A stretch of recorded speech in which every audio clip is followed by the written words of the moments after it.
Cory Sandhagen has the perfect skill set to crush Merab Dvalishvili and put an end to his title reign. Yeah, I know. Mind blowing. But in this video, I'm going to get into exactly how Cory Sandhagen's skill set is the perfect skill set to take on Merab and actually come out on top. But before I do, if you wouldn't mind, hit the like and subscribe button. It helps with the algorithm, helps grow the channel. Now, I know we look at Cory Sandhagen and we look at him and be like, you know what? He's just not good enough, right? I think that crosses a lot of our minds because every time he's been on the cusp of getting close to that championship level, he just hasn't been able to pull through, right? He had that fight, I believe it was for an interim championship with Jan, loses there, right? He has that fight with Aljo a few years ago and gets submitted fairly quickly, right? He has that fight with Omar last year, and he comes up short. And so repeatedly we see kind of throughout his career that he's kind of this guy who, you know, he does his homework, he preps well, he's got this great MMA mind. That's kind of the persona we see here, but he never quite gets to that next level.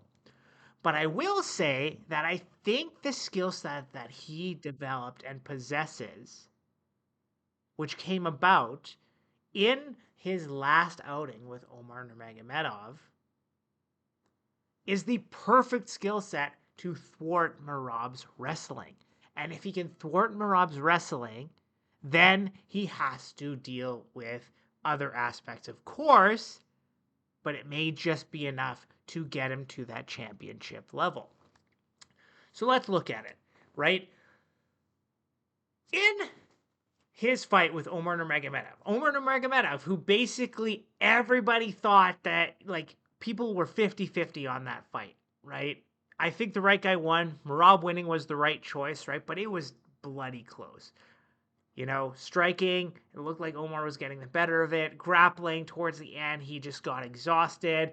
And, you know, that's the name of the game with Merab. Can you hold on for the full 25 minutes? Because the dude is relentless. He's just another level beast, right?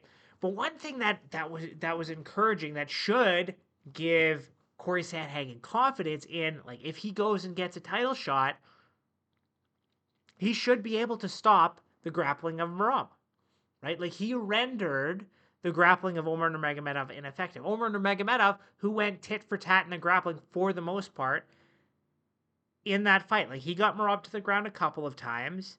Merab got him to the ground. He was very, very close. And Cory Sandhagen rendered Omar's grappling ineffective, right? So Omar beat him on the striking. Like, Omar won that fight because of the striking. So the question is, can Sanhagen perform the same way where he nullifies and makes Merab's grappling completely ineffective and where it becomes a battle of striking? And can he outstrike Merab, right? Because it did look like, you know, again, what they say, you can't do, you know, MMA math. It doesn't really work. But looking at common opponents and sort of seeing areas where, you know, there might be some advantages, different things like that, what's the problem, right? So I see an issue there. And I see another issue where, you know, like, Omar had the advantage in the striking against Cory. Omar had an advantage in the striking, from the looks of it, against Merab, right? But the cardio and the things that kind of put it, like, that kind of ended it for Omar. That's why he lost. And so what I would say is Sanhagen a better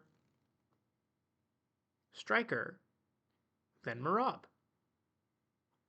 And is there a way where he can nullify that grappling the same way he did against Omar and outstrike Merab?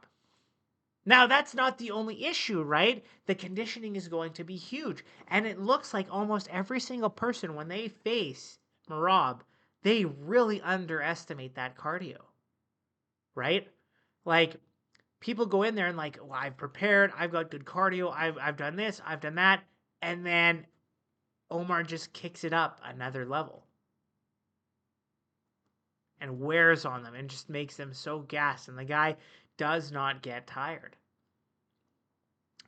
So it'll be interesting. Obviously, it's an uphill battle for Cory Sandhagen, right?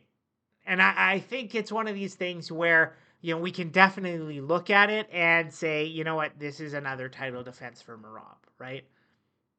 I think that's what most people are thinking. But I do think this is not as big of a landslide as you would make it out to be. I don't think this is a situation where Merab is going to completely steamroll Cory Sandhagen. It could be. It very well could be. Anything is possible. But he was able to nullify the grappling of Omar Nurmagomedov. If he can take that similar methodology and nullify the grappling of Merab, then it becomes, okay, can he do it for 5 rounds? Because Merab will not stop coming. Merab will not get tired. And then, can he turn on his striking to be better and more effective than Merab's? It's a big question. And I don't know the answer to that, right? I don't know if he's going to be, especially on the cardio side, I don't know if he's going to be able to go that deep in those later rounds, right? He looked fine being in other main events and all these things, but everybody does until they face Merab. So, I guess what I'm getting at here is this is not as one-sided as we think it's going to be. This isn't going to be an automatic defense, and I actually think there could be a scenario where Sanhagen comes out of this on top. And it just is a matter of whether or not he is able to stop the takedown, whether or not he's able to nullify the grappling. Because, I mean, at the end of the day, especially, from what we've seen, when Merab takes you down, like, he does not do damage, right? For the most part. Like, this submission he got against O'Malley, that was like 1 out of 11 fights he's gotten a submission, right? It's not like this is a regular occurrence. It's not like when he takes you down, there's tons of damage. It's mostly wear and tear and exhausts you to the point where you can't get back up. But so can Sanhagen set himself up in a way where if he gets taken down, it's nullified, he gets back to his feet right away and can let his hands go? Because to me, that was the biggest issue that we saw in the performance with O'Malley. To me, the biggest thing is O'Malley does not have the capability to... Like, he's so worried about the takedown because he doesn't have any kind of grappling base. Will Sanhagen feel the same way? He shouldn't, right? Because of what we saw him do with Omar. But nevertheless, that worry will be there.